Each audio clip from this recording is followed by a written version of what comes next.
মুসল্লিয়ান ইকরাম, আপনাদের সামনে মুহররম মাসের এই তৃতীয় জুমায় পবিত্র কোরআনের সূরা হাশরের 10 নং আয়াত তেলাওয়াত করেছি। আল্লাহ রাসূল সাল্লাল্লাহু আলাইহি ওয়াসাল্লামের অসংখ্য হাদিস থেকে একটি প্রসিদ্ধ হাদিস পাঠ করেছি। আল্লাহ পাক রব্বুল আলামিন তৌফিক দিলে এই আয়াত ও হাদিসকে কেন্দ্র করে সাহাবীদের মর্যাদা নিয়ে কিছু আলোচনা করার চেষ্টা করব। আল্লাহ পাক রব্বুল আলামিন আমলের নিয়তে হক অনুযায়ী বলার ও শোনার তৌফিক দান করেন। সকলেই বলি আল্লাহুম্মা আমিন। প্রয়োজন দেখা দিল। প্রয়োজনটা এই কারণে, সাহাবায়ে কেরাম তারা তো আমাদের জীবনের প্রত্যেকটা আমল, প্রত্যেকটা কার্যকলাপ সবগুলোর সাথেই তাদের জীবন আদর্শ আমাদের অঙ্গাঙ্গিভাবে জড়িত। তাদের আলোচনা সবসময়ই করা উচিত, প্রত্যেক মাসেই কিছু না কিছু করা উচিত। সাহাবায়ে কেরাম তাদের মাধ্যমে আল্লাহর রাসূলের হাদিস আমাদের কাছে পৌঁছেছে। আমরা কোনো হাদিস বলার আগে বলি যে এই হাদিস অমুক সাহাবী থেকে বর্ণিত। মোটামুটি আমাদের আলোচনায় সাহাবায়ে কেরামের নাম প্রতিনিয়ত এসেই যায়। তারপরেও বিশেষ করে এই মাসে আমরা সাহাবীদের মর্যাদা নিয়ে আলোচনা করে থাকি বা আলোচনা করি বা আলোচনা করার ইচ্ছা করেছি। কেন? মুহররম মাস এলে পৃথিবীর কিছু কিছু অঞ্চলে, আমাদের দেশেও কিছু কিছু মানুষ, কিছু কিছু গোত্র বা কিছু কিছু দল, তারা কেন যেন সাহাবী সমালোচনায় বা নির্দিষ্ট কিছু সাহাবীর তাদেরকে আঘাত করার জন্য, তাদেরকে আঘাত করা বা তাদেরকে নিয়ে সমালোচনা করাই তাদের মূল আলোচ্য বিষয় হয়ে যায়। এজন্য আমাদের তরুণ সমাজ, যুব সমাজ বা আমরা যারা দ্বীনী সমাজের লোক, আমাদের জন্য আবশ্যক হয়ে যায় সাহাবায়ে কেরামের মর্যাদার বিষয়টা আবার নতুন করে নিজেদের দিলের মধ্যে তাজা করা, বর্ষিয়ান সাহাবীদের মর্যাদা জানা এবং সেই অনুযায়ী ভুল ভ্রান্তি থেকে বেঁচে থাকা, এটা খুব জরুরি হয়ে যায়। সেজন্যই মুহররমের এই তৃতীয় জুমায় আজকের এই আলোচ্য বিষয়কে নির্ধারণ করা হয়েছে। আল্লাহ পাক রব্বুল আলামিন হক অনুযায়ী বলার ও শোনার তৌফিক দান করেন। সকলেই আবারও বলি আল্লাহুম্মা আমিন। মুআজ্জাজ হাজরিন, প্রথমে আমরা জানার চেষ্টা করব সাহাবী কারা, কাদেরকে সাহাবী বলে। আল্লাহ পাক রব্বুল আলামিন প্রত্যেক যুগেই প্রত্যেকজন নবীর কিছু একান্ত অনুসারী বানান।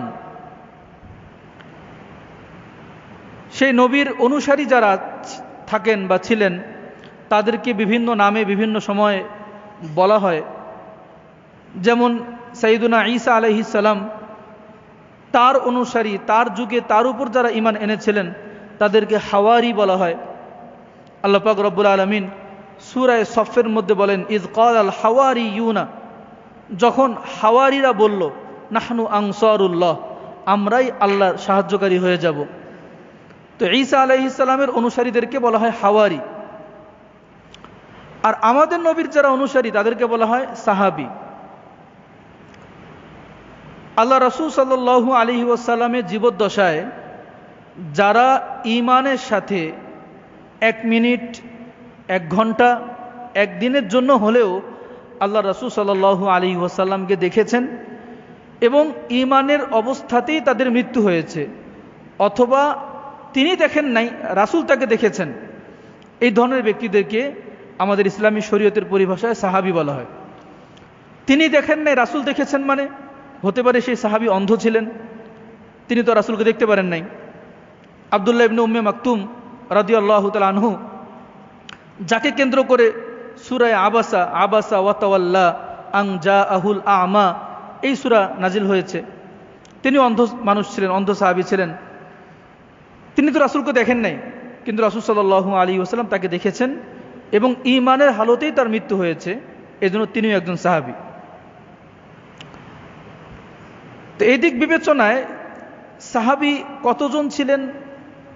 উম্মার আলেমরা বলেন, যাদের কথা আমরা জানি, বিভিন্ন বর্ণনায় যাদের নাম এসেছে, এই ধরনের সাহাবীর সংখ্যা তো প্রায় লাখের কাছাকাছি। এর বাইরেও যাদের ইতিহাস আমাদের জানা নাই, যাদের কথা আমরা কোনোদিন শুনি নাই, এরকম সাহাবীর সংখ্যা আরও বেশি হতে পারে। মক্কা বিজয়ের সময়, বিদায় হজের সময় প্রায় 1.25 লাখ সাহাবী ছিলেন। আল্লাহ রাসূল সাল্লাল্লাহু আলাইহি ওয়াসাল্লামের সাথে তারা হজ করেছিলেন। এরকম অসংখ্য সাহাবী, লাখের উপরে সাহাবীর সংখ্যা, যাদের অনেকের নাম আমরা জানি না, অনেকের নাম আমরা জানি। তো আল্লাহ রাসূল সাল্লাল্লাহু আলাইহি ওয়াসাল্লামের সান্নিধ্য যারা পেয়েছেন, রাসূল সাল্লাল্লাহু আলাইহি ওয়াসাল্লামের সোহবত যারা পেয়েছেন, রাসূল সাল্লাল্লাহু আলাইহি ওয়াসাল্লামের পাশে থেকে রাসূল সাল্লাল্লাহু আলাইহি ওয়াসাল্লামের দিক নির্দেশনা যারা দ্বীনের পথে পরিচালিত হয়েছেন, তাদেরকে তো আমরা সাহাবী হিসেবে চিনি। বহু বচনে তাদেরকে সাহাবা বলা হয়। মোটামুটি এই শব্দগুলোর সাথে আমরা অনেকেই পরিচিত। আল্লাহ রাসূল সাল্লাল্লাহু আলাইহি ওয়াসাল্লামের সাহাবীদের মধ্যে সকলেই মর্যাদাবান, তবে মর্যাদার মধ্যে স্তর ভিত্তিক।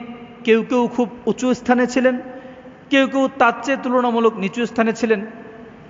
আমরা জানি এই উম্মার সকল মানুষের চেয়ে এবং রাসূল সাল্লাল্লাহু আলাইহি ওয়াসাল্লামের সকল সাহাবীর চেয়ে সবার উঁচু স্থানে ছিলেন ইসলামের প্রথম খলিফা সাইয়্যিদুনা আবু বকর সিদ্দিক রাদিয়াল্লাহু তাআলা আনহু। তার পরের অবস্থানে ছিলেন সাইয়্যিদুনা ওমর ফারুক রাদিয়াল্লাহু তাআলা আনহু। তার পরের অবস্থানে ছিলেন ওসমান গনি রাদিয়াল্লাহু তাআলা আনহু। তার পরের অবস্থানে ছিলেন সাইয়্যিদুনা আলী ইবনে আবি তালিব রাদিয়াল্লাহু তাআলা আনহু। এরপরে পর্যায়ক্রমে বিভিন্ন সাহাবী এক এক মর্যাদায় তারা উন্নীত হয়েছিলেন। সামগ্রিকভাবে এই মর্যাদা। এর বাইরে এক এক দিকে এক এক সাহাবীর মর্যাদা এক এক রকম ছিল। কোন কোন সাহাবী আল্লাহ রাসূল সাল্লাল্লাহু আলাইহি ওয়াসাল্লামের কাতেবে ওহী ছিলেন, ওহীর লেখক ছিলেন।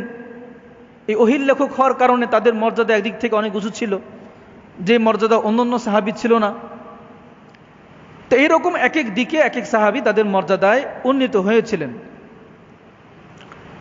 সামগ্রিকভাবে আরেকটা বিষয় আমাদের মাথায় রাখা জরুরি, সেটা হলো আস-সাহাবাতু কুল্লুহুম আদুল। প্রত্যেকজন সাহাবী ন্যায়পরায়ণ, প্রত্যেকজন সাহাবী আদালত, ন্যায়পরায়ণতা, ইনসাফ, বর্ণনার ভারসাম্যতা রক্ষা, এই সর্বাধিক বিবেচনায় সাহাবীরা এই মানদণ্ডে উন্নীত।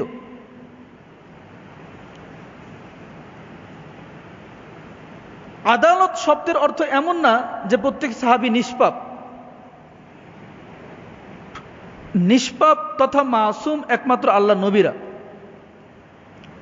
মাসুম বলা হয় কাকে? যাদের মনের মধ্যে গুনাহের কোনো ইচ্ছাই জাগ্রত হয় না, জীবনে কোনো গুনাহই করেন নাই, এরকম হলেন আল্লাহ নবীরা।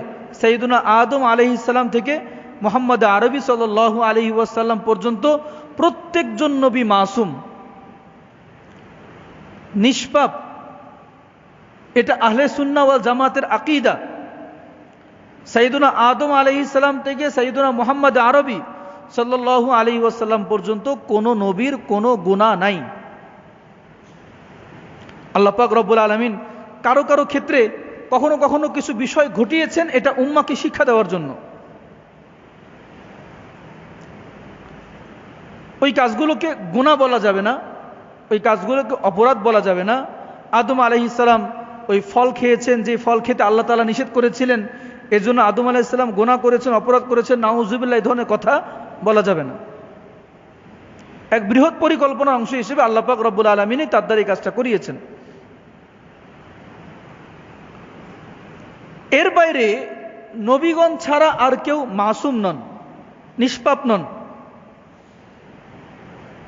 তো আদালতের অর্থ মাসুম নয়, আদালতের অর্থ নিষ্পাপ নয়। আদালতের অর্থ হলো তারা ন্যায়ের মানে তারা উত্তীর্ণ, সত্যের পথে তারা উত্তীর্ণ, বিশ্বাসযোগ্যতায় তারা উত্তীর্ণ, এই বিশ্বাস, এই আকীদা আমাদের রাখতে হবে। হ্যাঁ, এমন না যে সাহাবীদের কোনো ভুল নাই, সাহাবীরা কখনো জীবনের কখনোই কোনো গুনাহে জড়িয়ে পড়েন নাই, এমন নয়।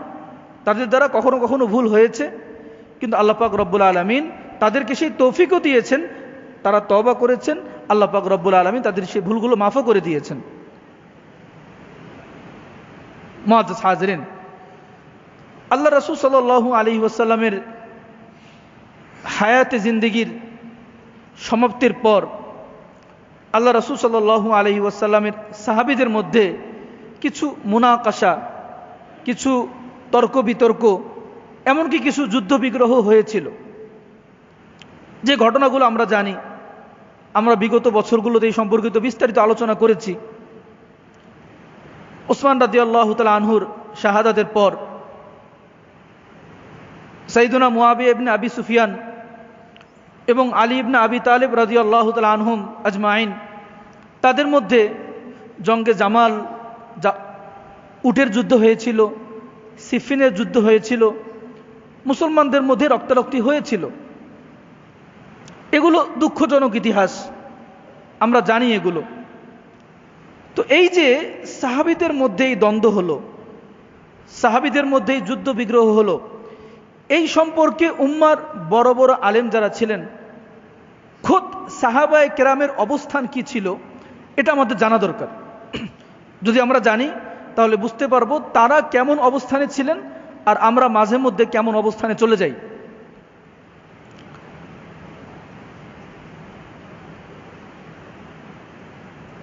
আল্লাহ রাসূল সাল্লাল্লাহু আলাইহি ওয়াসাল্লামের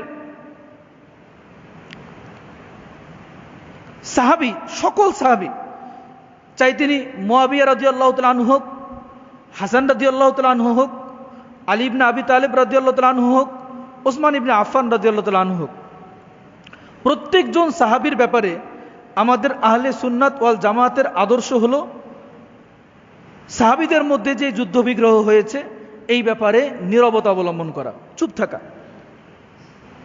তাদের সকলকেই মহব্বত করা, তাদের সকলকেই সম্মান করা, তাদের সকলকেই ভালোবাসা এবং তাদের সকলের ব্যাপারে সেই দোয়া করা যেই দোয়া করতে আল্লাহ পাক রব্বুল আলামিন শিখিয়ে দিয়েছেন। আল্লাহ পাক রব্বুল আলামিন কি দোয়া শিখিয়েছেন? সূরা হাশরের 10 নং আয়াতে আল্লাহ বলতে বলেছেন, তারাই তো রহমতের, তারাই তো সফল কাম যারা দোয়ার মধ্যে বলে ওয়াল্লাযীনা জাউ মিন বাদিহিম, যারা পরে এসে দোয়ার মধ্যে এটা বলে ইয়াকুলুনা রব্বানা ইগফির লানা, হে আমাদের রব আপনি মাফ করে দেন, ওয়ালি ইখওয়ানিনা আল্লাযীনা, আমাদেরকে মাফ করেন এবং আমাদের ওই ভাইদেরকে মাফ করেন, আল্লাযীনা সাবাকুনা বিল ঈমান, যারা ঈমান নিয়ে আমাদের আগে চলে গেছে। আল্লাযীনা সাবাকুনা বিল ঈমান ওয়ালা তাজআল ফি কুলুবিনা গিল্লা লিল্লাযীনা আমানু, যারা ঈমান এনেছে, যারা ঈমানদার ছিল, তাদের ব্যাপারে আমাদের দিলের মধ্যে কোনো হিংসা বিদ্বেষ রাখিয়েন না। রব্বানা ইন্নাকা রাউফুর রহিম, হে আমাদের রব নিশ্চয় আপনি ক্ষমাশীল, আপনি রহম করনেওয়ালা, অত্যন্ত দয়ালু আপনি। আহলে সুন্নাত ওয়াল জামাতের আকীদা এটা। রাসূলের প্রত্যেকজন সাহাবীকে সম্মান করি আমরা, রাসূলের প্রত্যেকজন সাহাবীকে আমরা মর্যাদা দেই, রাসূলের প্রত্যেকজন সাহাবীকে আমরা মোহাব্বত করি, রাসূলের প্রত্যেকজন সাহাবীর জন্য আমরা দোয়া করি, তওবার দোয়া করি, মাগফিরাতের দোয়া করি, রহমতের দোয়া করি। রাসূলের কোনো সাহাবীকে আমরা গালিগালাজ করি না, রাসূলের কোনো সাহাবীর ব্যাপারে আমরা এমন কোনো শব্দ প্রয়োগ করি না যে শব্দ প্রয়োগ করা একজন সম্মানী ব্যক্তির জন্য উচিত নয়। আহলে সুন্নাত ওয়াল জামাতের আকীদা এটা। এই বারবার আমি আহলে সুন্নাত ওয়াল জামাআ বলছি, বারবার আহলে সুন্নাত ওয়াল জামাআ বলছি। আহলে সুন্নাত ওয়াল জামাআ কারা? আল্লাহ রাসূল সাল্লাল্লাহু আলাইহি ওয়াসাল্লাম তো বলেছিলেন যে কিয়ামতের পূর্বে আমার উম্মতের মধ্যে অনেক দল হবে, বেশিরভাগই জাহান্নামী, একটা দল তারা জান্নাতি। তারা কারা? মা আনা আলাইহি ওয়া আসহাবি, যার উপর আমি এবং আমার সাহাবীরা আছে। এখান থেকেই একটা দলের নাম বের করা হয়েছে আহলে সুন্নাহ ওয়াল জামাআহ, যারা সুন্নাহ অনুযায়ী চলে এবং সাহাবায়ে কেরামের জামাতের আদর্শকে অনুসরণ করে চলে, তারাই হলো আহলে সুন্নাহ ওয়াল জামাআহ। এই আহলে সুন্নাত ওয়াল জামাতের মধ্যে আপনি হানাফি বলেন, এই আহলে সুন্নাত ওয়াল জামাতের মধ্যে হাম্বলি বলেন, শাফিঈ বলেন, মালিকি বলেন, সালাফি বলেন, সবগুলোই এই আহলে সুন্নাত ওয়াল জামাতের মধ্যে অন্তর্ভুক্ত। আহলে সুন্নাত ওয়াল জামাতের অন্তর্ভুক্ত, হ্যাঁ, মূল থেকে পরে তারা শাখা প্রশাখা বিভিন্ন জায়গায় ছড়িয়ে গিয়েছে বিভিন্ন বিষয়কে কেন্দ্র করে, কিন্তু সবাই গোড়া এক, সবাই আহলে সুন্নাহ ওয়াল জামাতের অন্তর্ভুক্ত। এবং আমাদের সবার আকীদা, আমরা চাই হানাফি হই, আমরা চাই মালিকি হই, চাই ফিকহের দিক থেকে হাম্বলি হই, চাই ফিকহের দিক থেকে শাফিঈ হই, চাই ফিকহ এবং আকীদার দিক থেকে মাতুরিদি হই, ফিকহ এবং আকীদার দিক থেকে সালাফি হই, ফিকহ এবং আকীদার দিক থেকে আশারি হই, একই আকীদা যে আমরা সকল সাহাবীকে মহব্বত করি, আমরা সকল সাহাবীকে সম্মান করি, আমরা কোনো সাহাবীর সমালোচনা করি না। মুহররম মাস এলে আল্লাহ রাসূল সাল্লাল্লাহু আলাইহি ওয়াসাল্লামের সাহাবী, বিশেষ করে কয়েকজন সাহাবী, সাইয়্যিদুনা মুআবিয়া ইবনে আবি সুফিয়ান, সাইয়্যিদুনা আমর ইবনুল আস রাদিয়াল্লাহু তাআলা আনহু, এটা হলো আমাদের অঞ্চলে। কিছু কিছু অঞ্চলে যেমন সিরিয়ার দিকে তারা উল্টা, আলী রাদিয়াল্লাহু তাআলা আনহু, হাসান রাদিয়াল্লাহু তাআলা আনহু, হুসাইন রাদিয়াল্লাহু তাআলা আনহু, এদেরকে নিয়ে সমালোচনা করে। আমাদের এই অঞ্চল ইরান এবং ইরান, পাকিস্তান, পাকিস্তানের আশেপাশে ভারত, বাংলাদেশ, এই অঞ্চলগুলোতে এদের সমালোচনার কেন্দ্র হলো মুহররম মাস এলে মুআবিয়া রাদিয়াল্লাহু তাআলা আনহু, আমর ইবনুল আস রাদিয়াল্লাহু তাআলা আনহু এবং তাদের দলে যারা ছিলেন তারা। আর অপোজিটে সিরিয়া, ইরাকের কিছু কিছু অংশ, এই সব জায়গায় সমালোচনার মূল লক্ষ্যে আসে হলো আলী রাদিয়াল্লাহু তাআলা আনহু, আবু মুসা আশআরী রাদিয়াল্লাহু তাআলা আনহু, হাসান রাদিয়াল্লাহু তাআলা আনহু, হুসাইন রাদিয়াল্লাহু তাআলা আনহু, এদেরকে নিয়ে সমালোচনা করে। এটাও উচিত নয়, ওইটাও উচিত নয়। আমাদের অবস্থান যেটা ওয়াসাত, মধ্যমপন্থী জাতি হিসেবে যেটা অবস্থান, যে না, আমরা কোনো সাহাবীর সমালোচনা করি না, আমরা প্রত্যেক সাহাবীকে মহব্বত করি, আমরা প্রত্যেক সাহাবীকে সম্মান করি। বুঝে আসছে ভাই? এটা দেখেন, এই ইতিহাস আমরা সবাই জানি যে সাহাবীদের মধ্যে একটা যুদ্ধ হয়েছিল, কয়েকটা যুদ্ধ হয়েছিল। উটের যুদ্ধ হয়েছিল, সিফিনের যুদ্ধ হয়েছিল, অসংখ্য সাহাবীর রক্ত ঝরেছিল। এই যুদ্ধগুলো সম্পর্কে উম্মার আলেমদের মতামত কি? ওমর ইবনে আব্দুল আজিজ রাহিমাহুল্লাহ, যাকে ওমরে সানি, দ্বিতীয় ওমর বলা হয়, প্রথম ওমর, ওমর ইবনুল খাত্তাব, রাসূলের সাহাবী, তার যুগে যেমন ইসলামের বিজয় নিশান দিক বিদিক ছড়িয়ে পড়েছিল, ইসলামী খেলাফা ব্যবস্থা পৃথিবীর বিভিন্ন রাষ্ট্রে ছড়িয়ে পড়েছিল, এই ধারাকে আরো এগিয়ে নিয়ে গিয়েছিলেন ওমর ইবনে আব্দুল আজিজ রাহিমাহুল্লাহ। এই জন্য তাকে দ্বিতীয় ওমর বলা হয়।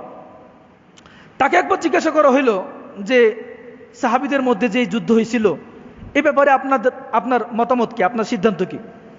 উনি কি বলেছিলেন? উনি বলেছেন, দেখো, আমি তো সেই যুগে ছিলাম না, আল্লাহ পাক রব্বুল আলামিন বিশেষ অনুগ্রহে আমাকে ওই যুগের রক্তারক্তি থেকে হেফাজত করেছে আমার হাতকে। আমি চাই আল্লাহ পাক রব্বুল আলামিন যেন এই যুগে, যে যুগে আমাকে পাঠিয়েছেন, আমার জবানকেও আল্লাহ পাক রব্বুল আলামিন সাহাবীদের সমালোচনা থেকে রক্ষা করেন। আমার হাত যেমন সাহাবীদের রক্ত ঝরানো থেকে, সাহাবীদের সমালোচনা থেকে বিরত থাকতে পারে। বাস, তিনি আর কোনো কথা বলেন না। হাসান বসরি রাহিমাহুল্লাহ, তাকে যখন এই বিষয়ে জিজ্ঞাসা করা হয়, তিনি উত্তরে বলেন, সে যুদ্ধগুলোতে মুহাম্মদের সাথীরা উপস্থিত ছিলেন, আমি তো ছিলাম না। তারা তো আলেম ছিলেন, আর আমরা তো জাহেল। আমরা কেবল তাদের একতাকে অনুসরণ করব, তাদের মতবিরোধের সামনে আমরা থেমে যাব, বাস। হাসান বসরির আদর্শ ছিল এটা। ইমাম আহমদ ইবনে হাম্বল রাহিমাহুল্লাহ, তাকে একবার সাইয়্যিদুনা আলী এবং সাইয়্যিদুনা মুআবিয়া রাদিয়াল্লাহু তাআলা আনহুর মধ্যকার যেই দ্বন্দ্ব, এই দ্বন্দ্ব সম্পর্কে জিজ্ঞাসা করে তিনি বললেন যে, দেখো, তুমি আমাকে যেভাবেই তাদের ব্যাপারে জিজ্ঞাসা করো না কেন, আমি তাদের সম্পর্কে ভালোই বলবো, খারাপ কিছু বলবো না। ফকি ইব্রাহিম ইবনে আজর রাহিমাহুল্লাহ, তিনি বলছেন যে ইমাম আহমদ ইবনে হাম্বলকে আরেকবার যখন জিজ্ঞাসা করা হয়, তিনি পবিত্র কোরআনের ওই আয়াত তেলাওয়াত করেছিলেন, যে আয়াতের মধ্যে আল্লাহ পাক রব্বুল আলামিন বলেছেন, তিলকা উম্মাতুন কদ খালাত লাহা মা কাসাবাত ওয়া লাকুম মা কাসাবতুম ওয়া লা তুসআলুনা আম্মা কানু ইয়ামালুন। তারা তো এমন এক জাতি যারা চলে গেছে, তারা এমন এক সময়ের মানুষ, তারা এখন নাই, তারা চলে গেছেন। তাদের কামাইয়ের হিসাব তারা দিবে, তোমাদের কামাইয়ের হিসাব তোমরা দিবা।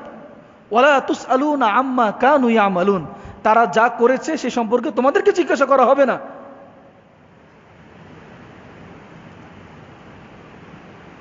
তারা যে আমল করেছে সে সম্পর্কে আমাদেরকে জিজ্ঞাসা করা হবে না। কিন্তু আমরা যদি তাদের সমালোচনা করে, তাদের ব্যাপারে বিভিন্ন মন্তব্য করে আমাদের আমলকে খারাপ করি, অবশ্যই কাল কিয়ামতের দিন আমাদেরকে আল্লাহর দরবারে জবাবদিহিতা করতে হবে, কাঠগড়ায় আমাদেরকে দাঁড়াতে হবে। মুআজ্জাজ হাজরিন, তো এই জন্য আল্লাহ রাসূল সাল্লাল্লাহু আলাইহি ওয়াসাল্লামের সাহাবী, বিশেষ করে সাইয়েদুনা মুআবিয়া ইবনে আবি সুফিয়ান রাদিয়াল্লাহু তাআলা আনহু, তার ব্যাপারে আমাদের আহলে সুন্নাত ওয়াল জামাতের বক্তব্য কি? আমাদের আহলে সুন্নাত ওয়াল জামাতের বক্তব্য হলো, সাইয়েদুনা ওসমান রাদিয়াল্লাহু তাআলা আনহুকে যখন শহীদ করে দেওয়া হয়, কিছু উশৃঙ্খল মানুষ তাদেরকে বিভিন্ন ইহুদিবাদী ষড়যন্ত্র তাদেরকে উদ্বুদ্ধ করে, তাদেরকে প্ররোচিত করে খেলাফতের তৃতীয় খলিফা সাইয়েদুনা ওসমান রাদিয়াল্লাহু তাআলা আনহুকে শহীদ করে দিতে। তাকে শহীদ করে দেওয়ার পর মুআবিয়া রাদিয়াল্লাহু তাআলা আনহু এবং আলী রাদিয়াল্লাহু তাআলা আনহুর মধ্যে যে দ্বন্দ্ব হয়, এই দ্বন্দ্বটা কোনো ক্ষমতা কেন্দ্রিক ছিল না। এই দ্বন্দ্ব কোনো ক্ষমতা কেন্দ্রিক ছিল না। হ্যাঁ, এটাই সত্য। আপনি এতদিন কি জেনে এসেছেন আমি জানি না, এটা চির সত্য। মুআবিয়া রাদিয়াল্লাহু তাআলা আনহু এবং আলী রাদিয়াল্লাহু তাআলা আনহুর মধ্যে যে দ্বন্দ্ব হয়েছিল, এটা কোনো ক্ষমতা কেন্দ্রিক ছিল না। তারা দুজনেই চিন্তা করেছিলেন উম্মার কল্যাণ। আলী রাদিয়াল্লাহু তাআলা আনহু তিনি মনে করেছিলেন এইভাবে কাজ করলেই উম্মার কল্যাণ। মুআবিয়া রাদিয়াল্লাহু তাআলা আনহু তিনি চিন্তা করেছিলেন যে না, এইভাবে কাজ করলে উম্মার কল্যাণ। তারা পরস্পরকে বোঝাতে চেয়েছিলেন। তাদের মধ্যে আলোচনার ক্ষেত্র তৈরি হয়েছিল, আলোচনা করতে গিয়েছিলেন। ইহুদিবাদী ষড়যন্ত্র তাদের সেই আলোচনাকে বারবার ভেস্তে দিয়েছিলেন। বিস্তারিত ঘটনা আছে, এই বিস্তারিত ঘটনা বলার সুযোগ নাই। আমি বিগত 2-1 বছর আগে আলোচনা করেছিলাম।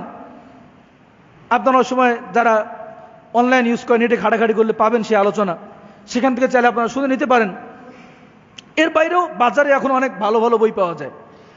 আমরা আজীব, এই যে 2026 সালে এসেও আমরা সেই বিষাদ সিন্ধু নিয়ে পড়ে আছি। 26 সালে এসেও বিষাদ সিন্ধু নিয়ে পড়ে আছি।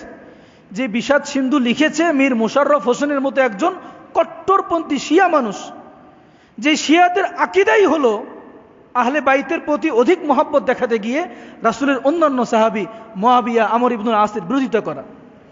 যে শিয়াদের আকীদাই হলো আয়েশা রাদিয়াল্লাহু তাআলা আনহা, যে আয়েশা রাদিয়াল্লাহু তাআলা আনহা রাসূল সাল্লাল্লাহু আলাইহি ওয়াসাল্লাম যাকে অনেক বেশি ভালোবাসতেন তাকে জিনাকারিনী নারী মনে করা। যে শিয়াদের আকীদা, অবাক লাগে? অবাক লাগলো, এটাই বাস্তব। বাস্তব এটা। হ্যাঁ, রাজনৈতিক কারণে, বৈশ্বিক কারণে যখন আমেরিকা ইরানের যুদ্ধ লাগে তখন আপনি যে কোনো একটা পন্থা অবলম্বন করেন বিভিন্ন কারণে, কিন্তু আকীদার বিষয় তো সত্য, এটা তো আমাকে বলতে হবে। আমার ঈমানের দায় থেকে, আমার জ্ঞানের দায় থেকে তো আমাকে বলতে হবে এটা। শিয়ারা সাইয়েদুনা আবু বকর সিদ্দিক রাদিয়াল্লাহু তাআলা আনহুকে, শিয়াদের অনেক দল আছে, এর মধ্যে বেশিরভাগ দল সাইয়েদুনা আবু বকর সিদ্দিক রাদিয়াল্লাহু তাআলা আনহুকে কাফের মনে করে, ওমর ফারুককে কাফের মনে করে, ওসমানকে খেলাফত ছিনতাইকারী মনে করে, আম্মা জান আয়েশা সিদ্দিকা রাদিয়াল্লাহু তাআলা আনহাকে ব্যভিচারিণী মনে করে। নাউজুবিল্লাহ। বাস্তব এগুলো, কারো বিরুদ্ধে আমি বিশ্বদাকার করছি না, যেটা সত্য সেটাই বলছি। এই তাদের মধ্যে একজন কট্টরপন্থী শিয়া মীর মোশাররফ হোসেন যে বিষাদ সিন্ধু লিখেছেন, সেই বিষাদ সিন্ধুকে অবলম্বন করে আজকে আমরা আমাদের সাহাবীদের ইতিহাস জানার চেষ্টা করি। না, এর থেকে আমাদেরকে বের হয়ে আসা উচিত, আমাদেরকে বের হয়ে আসা উচিত। আরো দুঃখের বিষয় এটা যে আমাদের শিক্ষাধারা, আমাদের শিক্ষা সিলেবাস, আপনি যান, আপনি আলিয়া মাদ্রাসার ক্লাস 9-10 ইসলামী ইতিহাস দেখেন, এছাড়াও অন্যান্য ভার্সিটি, ইউনিভার্সিটি, সেখানে ইসলামের ইতিহাস পড়েন, সেখানে দেখেন আমর ইবনুল আসকে কি বলেছে। ক্ষমতা লোভী বলেছে। মুয়াবিয়া রাদিয়াল্লাহু আনহুকে কি বলেছে? অত্যন্ত চতুর, অত্যন্ত ধুরন্ধর, নাউজুবিল্লাহ, এই ধরনের শব্দ ব্যবহার করেছে। তো এই ধরনের বই পড়ে, এই ধরনের ইতিহাস পড়ে আমাদের যুব সমাজ, আমাদের শিক্ষিত সমাজ, তারা সাহাবীদের ব্যাপারে কি আকীদা লালন করবে? তাদের চিন্তাধারা কেমন করবে? এজন্য এখানে অনেক দায়িত্বশীল মানুষ আছেন, আমার অনুরোধ থাকবে এটা, যাদের যেভাবে কাজ করা দরকার সেভাবে কাজ করেন। আমাদের সাহাবীদের ব্যাপারে আমাদের আকীদা যেন সংশোধন হয়ে যায়, সেই ব্যাপারে পদক্ষেপ নেওয়া উচিত। সেটা শিক্ষা কারিকুলামে পরিবর্তন করে হলেও, এবং ভালো ভালো বই, ভালো ভালো আলোচনা আমাদের যারা বই পড়ুয়া তাদের সামনে এনে দিলে হলেও এভাবে আমাদের পদক্ষেপ গ্রহণ করা উচিত। মুআজ্জাজ হাজিরিন, তো যেটা খোলাসা কথা সেটা হলো সাইয়্যিদুনা মুয়াবিয়া রাদিয়াল্লাহু তাআলা আনহু তিনিও চেয়েছিলেন উম্মার কল্যাণ। আলী রাদিয়াল্লাহু তাআলা আনহু তিনিও চেয়েছিলেন উম্মার কল্যাণ। দুজনেই উম্মার কল্যাণ চেয়েছিলেন, কেউ ক্ষমতা চান নাই আগে। আপনি ইতিহাস দেখেন, ইতিহাস তালাশ করেন, আলী রাদিয়াল্লাহু তাআলা আনহু যতদিন জীবিত ছিলেন এমন একটা ডকুমেন্ট দেখাতে পারবেন না যেখানে মুয়াবিয়া বলেছেন যে আমাকে আগে ক্ষমতা দাও। তার দাবি ছিল একটা, যে না, আগে ওসমানের হত্যাকারীদের বিচার করা হোক, আগে ওসমানের হত্যাকারীদের বিচার করা হোক, তারপরে আমরা আলীর হাতে বায়াত গ্রহণ করব। আলী বলেছিলেন যে না, আগে আমি ক্ষমতায় বসে তোমরা সবাই আমার কাছে আনুগত্য গ্রহণ করো, তারপরে যখন প্রশাসনিক ব্যবস্থা শক্ত হবে তারপরে আমরা খুনিদের ধরে ধরে বিচার করব। বাস, ইখতিলাফের মূল ছিল এইটা, মূল ছিল এটা। আলী রাদিয়াল্লাহু তাআলা আনহু তার সময়ের প্রশাসনিক জটিলতার কারণে তিনি মনে করেছিলেন যে প্রশাসনের রন্ধ্রে রন্ধ্রে খুনিরা ঝাপটি মেরে লুকিয়ে আছে, তো আগে আমার প্রশাসনকে সুন্দর করতে হবে, শক্ত করতে হবে, তারপর ধীরে ধীরে ধীরে ধীরে খুনিদেরকে ধরে ধরে বের করে তাদের বিচার করা হবে। আর মুয়াবিয়া রাদিয়াল্লাহু তাআলা তিনি মনে করেছিলেন যে না, যে কোনো মূল্যেই আগে খুনিদের বিচার করা হোক, তারপর শাসন, পরেরটা পরে দেখা যাবে। তাদের মধ্যকার এই ইখতিলাফের, তাদের মধ্যকার এই দ্বন্দ্বের মূল বিষয় ছিল এটাই, ক্ষমতা ছিল না, মূল বিষয় ছিল এটা। মুআজ্জাজ হাজিরিন, অথচ সেটাকেই আমরা ক্ষমতালোভী মুয়াবিয়া, ক্ষমতা পিপাসু মুয়াবিয়া, নাউজুবিল্লাহ, এই ধরনের বিভিন্ন কথা বলে আল্লাহর রাসূল সাল্লাল্লাহু আলাইহি ওয়াসাল্লামের সাহাবীদের মর্যাদাকে ভুলুণ্ঠিত করছি। অথচ আল্লাহ রাসূল সাল্লাল্লাহু আলাইহি ওয়াসাল্লামের সাহাবীরা হলেন আসহাবী কান নুজুম। আল্লাহ রাসূল বলেছেন, আমার সাহাবীরা হলো আকাশের তারকার মতো। বিআইয়িহিম ইক্তাদাইতুম ইহতাদাইতুম, তোমরা যার অনুসরণ করবা তোমরা পথ পেয়ে যাবা। আমরা জুমার সানি খুতবার মধ্যে প্রতি জুমায় বলি আল্লাহ আল্লাহ ফি আসহাবি। আল্লাহ রাসূল সাল্লাল্লাহু আলাইহি ওয়াসাল্লাম বারবার বলে গিয়েছেন আল্লাহ আল্লাহ ফি আসহাবি। ও শোনো, আমার সাহাবীদেরকে তোমরা সমালোচনার লক্ষ্যে বানায়ো না, আমার সাহাবীদের তোমরা সমালোচনা করিও না। লা তাত্তাখিযুহুম গরাদাম মিন বাদি, আমার সাহাবীদের ব্যাপারে তোমরা আল্লাহকে ভয় করো, আমার ইন্তেকালের পর আমার সাহাবীদেরকে তোমরা সমালোচনা করিও না। ফামান আহাব্বাহুম ফাবিহুব্বি আহাব্বাহুম, আমার সাহাবীদেরকে যারা ভালোবাসবে সে যেন আমাকেই ভালোবাসছে, আমাকে ভালোবাসার ফলেই আমার সাহাবীকে সে ভালোবাসছে। ওমান আবগাদাহুম ফাবিবুগদি আবগাদাহুম, আমার সাহাবীদেরকে যারা ঘৃণা করছে, তাদের উপর যারা ক্রোধ পোষণ করছে, সে যেন আমার উপরেই ক্রোধ পোষণ করছে, আমার উপরেই তারা ঘৃণা পোষণ করছে। কত বড় হুঁশিয়ারি আল্লাহ রাসূল সাল্লাল্লাহু আলাইহি ওয়াসাল্লামের পক্ষ থেকে। মুআজ্জাজ হাজিরিন, এই জন্য দেখেন, আমাদের কথার কথা, আমার বাবা এবং আমার চাচা তারা যদি মারামারি লাগে, তারা যদি যুদ্ধ লাগে, আমার উচিত কি হবে? বাবার পক্ষ নিয়ে চাচার মাথায় গিয়ে আঘাত করা। আমরা এটা করি কিন্তু, অথচ এটা উচিত না, এটা উচিত না। বরং একজন দায়িত্বশীল ভাতিজা হিসেবে, দায়িত্বশীল সন্তান হিসেবে উচিত কি? তাদের দুজনকে থামানো, সর্বোচ্চ চেষ্টা করে থামানো। যদি না থামাতে পারি দূরে সরে যাওয়া। আমরা করি কি? বাবা হক হোক বেহক হোক, বাবার পক্ষ থেকে চাচার মাথা ফাটাইয়া দিই। আল্লাহ রাসূল বলেছেন আম্মুর রাজুল সিনওয়া আবিহি, একজন চাচা হলো বাবার মতো, চাচা হলো বাবার মতো। এগুলো তো ইসলামী আদাব, ইসলামী আখলাক। এগুলো আল্লাহ রাসূল সাল্লাল্লাহু আলাইহি ওয়াসাল্লাম বলেছেন, যে ব্যক্তি তার পিতাকে সম্মান করতে চায় সে ব্যক্তি যেন তার পিতার বন্ধুদেরকে সম্মান দেখায়। ইসলামের আদব এটা, ইসলামী আখলাক এটা। আপনি আপনার পিতাকে কতটুকু সম্মান করেন এটা বোঝা যাবে আপনি আপনার পিতার বন্ধুদেরকে কতটুকু সম্মান করেন। আমরা তো পিতাকেই সম্মান করি না, পিতাকেই সম্মান করি না আমরা। পিতার বয়স যখন বেশি হয়ে যায়, কামাই কাজ করতে পারে না, বাস মায়ের সাথে তাল মিলায় বাপকে বাড়ি থেকে বের করে দেই, বাপের সাথে তাল মিলায় মাকে বাড়ি থেকে বের করে দেই। আমাদের মধ্যে যে ব্যালেন্সহীনতা, ইসলাম এটা শেখায় না। ইসলাম শেখায় তুমি ব্যালেন্স করে চলো। একজন বুড়া মানুষ, বাবা বুড়া হয়েছে, আল্লাহ পাক তো সূরা ইয়াসিনের মধ্যে বলেছেন ওয়ামান নুআম্মিরহু নুনাক্কিসহু ফিল খালক, আমি যার বয়স বাড়ায় দেই তাকে আমি মানসিক দিক থেকে ছোট করে দেই। যার বয়স বেশি হয়ে যায় সে মানসিক দিক থেকে বাচ্চা হয়ে যায়। ভাই, আপনার বাবার বয়স বেশি হয়েছে তার মানে সে মানসিক দিক থেকে বাচ্চা হয়ে গেছে। আপনার চাচার বয়স বেশি হয়েছে তার মানে সে মানসিক দিক থেকে বাচ্চা হয়ে গেছে। আপনার মায়ের বয়স বেশি হয়েছে তার মানে সে বাচ্চা হয়ে গেছে। এখন সে আপনার সাথে বাচ্চামি করছে, আপনি বড় হয়েছে তার সাথে বাচ্চামি করেন, এটা তো উচিত না। আপনার মা আপনাকে অযথা প্রশ্ন করবে বুড়া হইলে, আপনার বাবা আপনাকে অযথা প্রশ্ন করবে বুড়া হইলে। কেন, আপনি যখন ছোট ছিলেন আপনার বাবা আপনার হাত ধরে হাঁটতো, আপনি বলতেন না বাবা এইটা কি, ওইটা কি, এটা কেন হলো? আপনার বাবাকে বিরক্তি প্রকাশ করতেন? করতেন না এটা।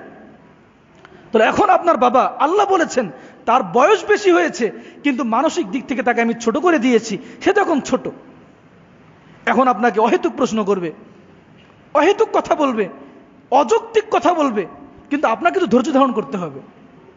আপনি যখন ছোট ছিলেন আপনার বাবা, আপনার মা যেমন আপনার ব্যাপারে ধৈর্য ধারণ করেছে, এখন আপনি বড় হয়েছেন, আপনার বাবা মা পক্ষান্তরে ছোট হয়েছে, আপনাকে এখন ধৈর্য ধারণ করতে হবে। আপনি যেমন ছোট থাকতে যৌক্তিক কারণ ছাড়া কান্না করেছেন, যৌক্তিক কারণ ছাড়া ঝগড়া করেছেন, যৌক্তিক কারণ ছাড়া পিতার গায়ে একটা আঘাত দিয়েছেন, ঠিক তদ্রূপ আপনার বাবা মা যখন বুড়া হয়ে যাবে তখন যৌক্তিক কারণ ছাড়াই তারা আপনার সাথে ঝগড়া করতে আসবে। এমনভাবে ঝগড়া করতে আসবে যার কোনো কারণ নাই, ভুল বুঝবে আপনাকে, কিন্তু আপনাকে ধৈর্য ধারণ করতে হবে, আপনাকে ব্যালেন্স করে চলতে হবে। বউয়ের সাথে মায়ের সাথে ব্যালেন্স করে চলতে হবে। বউয়ের পক্ষ নিয়ে মাকে আঘাত করা যাবে না, মায়ের পক্ষ নিয়ে অন্যায়ভাবে বউকে আঘাত করা যাবে না, ব্যালেন্স করে চলতে হবে। মুমিন তো চালাক হবে, মুমিন বোকা হবে না। আল্লাহ রাসূল বলেছেন মুমিনের সিফাত হলো চালাক হওয়া, মুমিন তো বোকা হবে না। আদাবুল মুআশারাত, পারস্পরিক লেনদেন, পারস্পরিক আচার আচরণ, এটা ইসলামের গুরুত্বপূর্ণ একটা পার্ট। আমার মায়ের সাথে আমার আচরণ কেমন হবে, আমার বউয়ের সাথে আমার আচরণ কেমন হবে, আমার বাবার সাথে, চাচার সাথে, আত্মীয়ের সাথে আচরণ কেমন হবে, প্রত্যেকটা ফিকহের গ্রন্থে এই সম্পর্কীয় বিশদ আলোচনা আছে। কিন্তু আফসোস আমরা নিজেরাও পড়ি না, অন্য কেউ জানাই না। ইসলামের ইবাদত, নামাজ, সালাত, রোজা, হজ, যাকাত যেমন ইবাদত, পারস্পরিক এই আচরণ এগুলো একটা ইবাদত, ইবাদতের একটা অংশ। এগুলো আমরা পড়িও না, জানিও না। আমরা এগুলো শিখি থেকে, আমরা শিখি হলো বিজাতীয় সিনেমা থেকে। এগুলো শিখি থেকে, ওই যে স্টার জলসার মতো অন্যান্য সভ্যতা থেকে আমরা এগুলো শিখি। দুঃখের বিষয় এগুলো, আফসোসের বিষয় এগুলো। সারাদিন ঘরের মধ্যে স্টার জলসা চলে, ওখানে সারাদিন দেখানো হচ্ছে বউ শাশুড়ির মধ্যে কি দ্বন্দ্ব, কিভাবে তারা পরস্পরের পিছনে লাগে, সারাদিন এগুলো দেখে। তো মনের মতো তো এগুলোই তারা শিখবে যে শাশুড়ি এরকম ষড়যন্ত্র করতে পারে, বৌমা এরকম ষড়যন্ত্র করতে পারে। তাদের মাথার মধ্যে এগুলোই সবসময়, না জানি আমারটা কেমন হয়। আল্লাহ রাসূল সাল্লাল্লাহু আলাইহি ওয়াসাল্লামের সাহাবী যারাই ছিলেন, তিনি মুয়াবিয়া হোক, তিনি খালিদ ইবনে ওয়ালিদ হোক, তিনি আমর ইবনে আস হোক, তাদের প্রত্যেককেই আমরা সম্মান করি।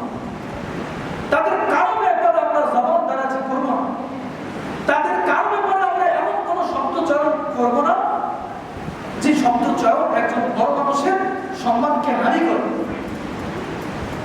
ঠিক আছে না ভাই? ইনশাআল্লাহ আহলে সুন্নাত ওয়াল জামাতের আকীদা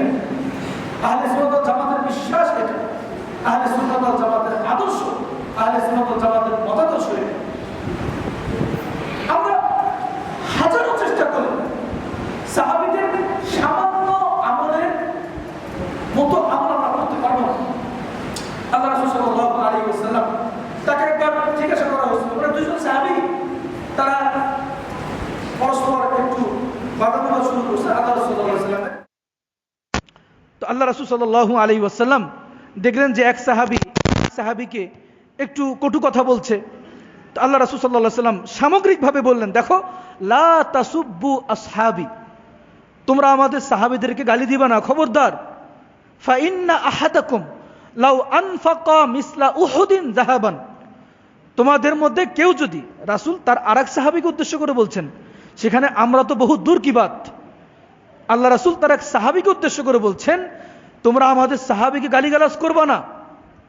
ফা ইন্না আহাদাকুম লাউ আনফাকা মিসলা উহুদিন যাহাবান, তোমাদের মধ্যে কেউ যদি উহুদ পাহাড় পরিমাণ স্বর্ণ আল্লাহর রাস্তায় খরচ করে, মা আদরাকা মুদ্দা আহাদিহিম ওয়ালা নাসিফাইহি, তাহলে একজন সাহাবী 1 কেজি 300 গ্রাম 400 গ্রাম যে সম্পদ আল্লাহ রাস্তায় দান করেছে বা এরও অর্ধেক দান করেছে, সেই পরিমাণ সব তোমরা কামাইতে পারবা না।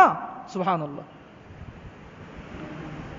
তো আমরা সারা জীবন যদি নামাজ পড়তে পড়তে কপালে চামড়া তুলে ফেলি, এক মুয়াবিয়া রাদিয়াল্লাহু তাআলা আনহু আল্লাহ রাসূলের কাতিবে ওহী হিসেবে যে সব কামাই করেছেন, আল্লাহ রাসূলের দ্বীনের জন্য যে ত্যাগ করেছেন, পারস্যের মধ্যে কেসরা কায়সারের তখ্তের মধ্যে তিনি যে কম্পন কাঁপিয়ে তুলেছিলেন, তার একটা আমলের মতো হবে না।